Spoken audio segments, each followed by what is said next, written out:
संघर्ष आईच्या व्हिडिओमध्ये तुमचं मनपूर्वक स्वागत करते। तर मी सर्व जुन्या पद्धत किंवा जुन्या जे पहिले लोक कसे करत होते, काही गोष्टी सांगतच नव्हते आपले। आताचे कसं आताच्या काळामध्ये काम व्हायच्या आधीच आपण काय करतो, सर्वांना सांगून टाकतो। ही आपली सर्वात मोठी चूक आहे। कोणती बी गोष्ट करायची असली की खूप आपल्याला आनंद होतो, त्या आनंदाच्या भरामध्ये आपण सर्वांना सांगून टाकतो। कारण की आपल्याला छान वाटतं, आपण जरी थोडंफार केलं आणि कोणाला सांगायला पण आपल्याला आनंद होतो। हे आपली खूप मोठी चूक आहे। कारण की असं सांगितल्याने आपलं घरातलं पैसे म्हणा किंवा कोणती वस्तू वगैरे घ्यायची असते का, ती पूर्ण होत नाही। लक्ष्मी वगैरे तशानं टिकत नाही, लोकांची खूप वाईट नजर लागते। कोणाला का नाही कधी कधी बाहेर असं आवडत नाही की हे व्यक्ती किती पुढे जातोय, त्यासाठी ते लोक खाली खेचायला पाहतात। त्यांचा दृष्टिकोन किंवा नजर वगैरे चांगली नसते। त्याच्यामुळं का नाही तुम्ही असं लोकांना कोणत्या गोष्टी पैसा वगैरे घरी आहे किंवा आमच्यात खूप आहे असं तसं कोणाला सांगायला जाऊ नका। होईन तितके आपलं कमीच आहे असं स्वतःला मनाला ठरवायचं। कारण की तेच चांगलं असतं। जर आपण जास्त फॉर्ममध्ये किंवा आमच्याकडं खूपच आहे असं करायला जाल तर लोक खूप खाली घ्यायला बसलेले असतात। त्यामुळे तुम्ही असं नक्की ट्राय करा किंवा न सांगता तुम्ही प्रत्येक गोष्टी करा, तुमच्या प्रत्येक गोष्टी सक्सेस होऊन जातील। आणि त्यानंतर मी देवपूजा वगैरे करून घेतली। तर मी सांगते अजून एक टिप आहे माझ्याकडे लक्ष्मी वगैरे टिकण्यासाठी किंवा लक्ष्मी आपल्या घरात सतत नांदो किंवा राहो, भरभराट नांदो, त्यासाठी पण आहे। चला तर मग मी आता देवपूजा वगैरे करून घेतली। माझ्याकडे नाही महादेव आणला होता मी वैजनाथाहून, परळी वैजनाथाहून, आणि ते महादेवचा अभिषेक राहिला होता। आणि महादेव घरी म्हणजे कोणता बी देव घरी जर आणला ना तर ते तांदळात ठेवा म्हणतात। मग मला काही तेवढं माहीत नव्हतं, कालच मला सांगितलं तांदळात ठेवायचा। मग सकाळी मी अभिषेक वगैरे करून घेतला महादेवाचा, आज सोमवार वगैरे होता म्हणून। खूप दिवस झालं पण मला अभिषेकचं सामान काही तेवढं हेच होत नव्हतं। त्यानंतर मग आज थोडासा मुहूर्त वगैरे लागला, मग घरी अभिषेक वगैरे करून घेतला। मी घरीच करत असते। मग त्यानंतर मग असं मला धपाटे वगैरे करायचे होते आज। त्यानंतर मग धपाट्याचं वगैरे कालवण करून घेतलं। तर कसं आहे बघा, जर आपल्याला घरी जर लक्ष्मी टिकायची असेल, आपल्याला काय वाटतं लक्ष्मी आपल्या घरी टिकावी, तर कधीच आपण त्या लक्ष्मीचा अपमान करायचा नाही।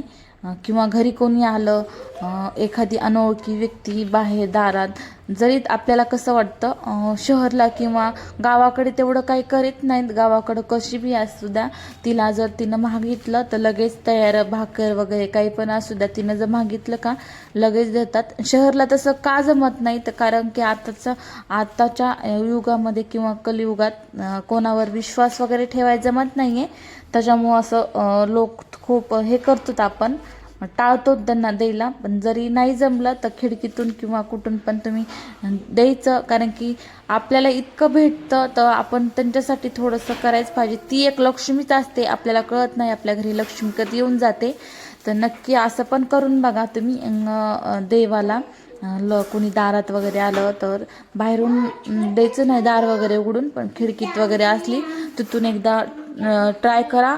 आणि लक्ष्मी टिकण्यासाठी आपल्याला काय करायचे, लक्ष्मीची बी पूजा करायची आहे रोज। आणि मी माझी एका व्हिडिओमध्ये किंवा 2-3 व्हिडिओमध्ये माझ्या लक्ष्मीची मी पूजा वगैरे दाखवली आहे। खूप मला तेव्हापासून छान वाटतं। मी तशी पूजा करायला सुरू केली का तेव्हापासून मला तरी कुठं लक्ष्मी आपल्या घरात टिकते किंवा नांदते, सतत आपल्या घरीच आहे असं मला वाटतं। आधी काय तेवढं नव्हतं खरं सांगायला, पण तेव्हापासून मला खूप जाणीव झाली आहे आपल्या घरी लक्ष्मी नांदायला आहे किंवा आपल्या घरी लक्ष्मी टिकत आहे। मी तशी पूजा वगैरे करत असते। तुम्हाला ते ह्या व्हिडिओमध्ये काही मला करणं झालं नाही आज, तर दुसरे बाकीचे व्हिडिओ आहेत त्याच्यामध्ये जाऊन नक्की पहा मी माझ्या लक्ष्मीची पूजा कशी करते। आणि दारात बी रांगोळी कशी काढायची, त्यानं पण खूप शुभ आणि समाधान नांदतं घरात। लक्ष्मी पण टिकून वगैरे राहते तशानं, किंवा मन प्रसन्न राहतं।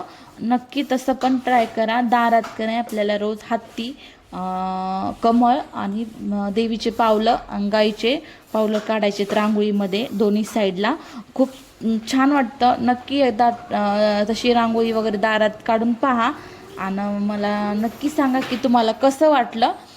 आणि अजून एक ती असं म्हणतात की देवीचं महालक्ष्मी टिकण्यासाठी की घरातल्या लक्ष्मीची हे करावी, आपलं काळजी घ्यावी म्हणा की रिस्पेक्ट करावी किंवा तिला त्रास वगैरे देऊ नये. प्रत्येक लक्ष्मी जे घरात आली म्हणजे सून, नवीन सून वगैरे, खरंच तुम्ही तिला जर समजून घेतलं का, खरंच तिच्यामध्ये एक लक्ष्मी असते. पण ते काही जणांना कळतं, काही जणांना नाही कळत.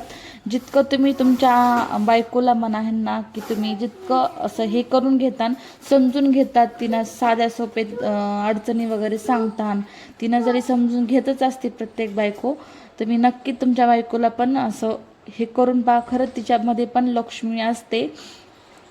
कारण की पुन्हा नंतर आपल्याला अजून एक ट्राय करायचं आहे, ते म्हणजे अजून एक गणपती स्तोत्र पण घ्यायचं आहे. लक्ष्मी आधी गणपती सर्वांचा आधी हे आहे, त्याच्यामुळे आधी गणपतीचं घ्यायचं. तर चला, तर मग आता मी रोजची रुटीनला सुरुवात केली आहे. तर मग आज मी धपाटे वगैरे करणार होते. आणि अजून एक तुम्हाला लक्ष्मी टिकण्यासाठी अजून एक संकेत सांगते. व्हिडिओ शेवटपर्यंत नक्की पहा.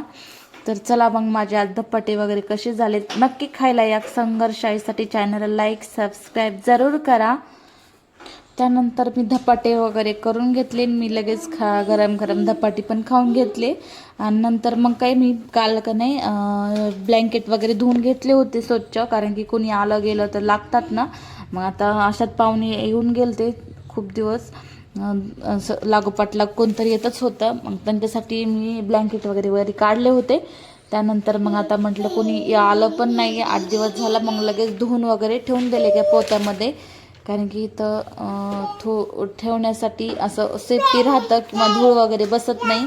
त्याच्यामुळे मी एका पोत्या वगैरे मध्ये भरून ठेवले आणि बांधून वगैरे माळा वगैरे ठेवून दिले. तर असं बी घरामध्ये असं स्वच्छता वगैरे ठेवली, तिथं पण लक्ष्मी वगैरे वास करते.